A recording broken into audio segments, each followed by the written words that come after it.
What is going on, guys and girls? My name is Van Gogh, and today we have got the Nations of Vacations. We are doing the Czech Republic, and as you can see in goal, we are sticking Czech in net. I'm going to talk about him in a second. Nations on Vacations, basically, guys, is where I choose a nation, which, for example, this video is Czech Republic, and I build a team full of Czech players that don't play in the Czech League. And obviously, the Czech League isn't on the game, but regardless to that, I wanted to do this video anyway for a certain inform that's been informed this week. So, Petr Cech in goal, absolutely solid goalkeeper. I think you could pick him up for around about 10,000 coins now, and he's just outstanding. I'm not sure if he's more expensive in the 4-1-2-1-2 formation. I don't know. I think I got him for about 15,000. As you can see, this first centre back is Thomas Kalash. He plays for Vitesse in the Eredivisie, and he is a fantastic player. 80 pace overall. Don't let the fact that he's a silver fool you. I would actually try him out in a couple of squads just for the sheer pace that he has. 80 pace on a centre back. You know that is a lot for a centre back to have. We're going to move on to the other centre back now, and he's less pacey, 63 overall pace, but his defending and heading is phenomenal, guys. I scored so many headed goals with this team, and quite a few of them have come from this player indeed. I'm not sure how to pronounce his name, that's the only problem with him, but we're going to call him Thomas, just because that's his first name. The right back is the Werder Bremen right back. It is Gabriel Selassie, and I've seen a few people use this guy in Bundesliga teams because he's quite a good alternative to the only highly rated right back in that league, which is Philip Lahm. He's quite good. He's got good pace, good dribbling, good defending, and good passing. So overall, a really solid right back. The left back, we're going to move on to the Watford left back, and his name is Podil. And I've never actually seen him play in real life, I will admit it, but his stats caught my eye. I saw the 80 pace, I saw the 70 passes, 70 dribbling, and 69 defending, and I thought he seemed like a really good all-round player to use at left back position. So I went for him. He was quite cheap. Got him for about, I think, 1,200 coins. So well worth the buy. He seemed pretty decent.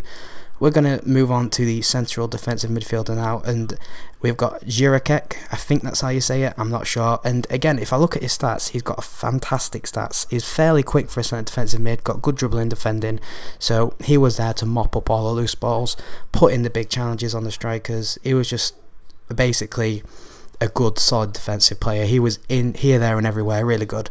The left midfielder now, we have got Rosicky. I'm having trouble saying these names, guys. I'm not very good with the accents and what should be pronounced where with the Czech Republic national team, but here we go, we're going to try anyway. And he was quite good.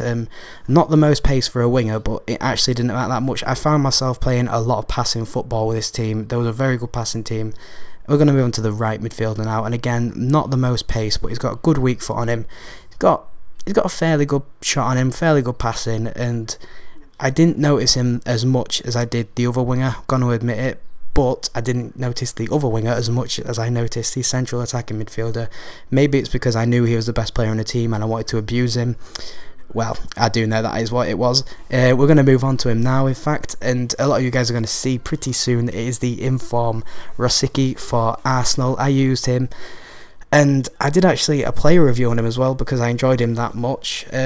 He reminded me of I don't know how to say it. He's very good. He's a technical player. He's very technically gifted. Not the most physical, but he is a little legend of a player that just sits there, just behind the defenders of their team, just in front of them. Sorry, your strikers are on the end of the defenders, and he puts through the through balls so well. He basically, he is the guy that links the midfield to attack, and he does it so well because he picks the ball up, has a touch, couple of step over something, gets a bit of space and slots it through to the wingers or the strikers.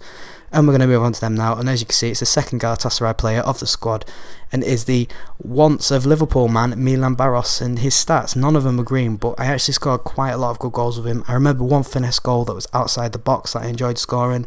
I did actually like the strikers. The pace is a huge lie on them for some reason. They felt like they was going a lot faster than what they actually are.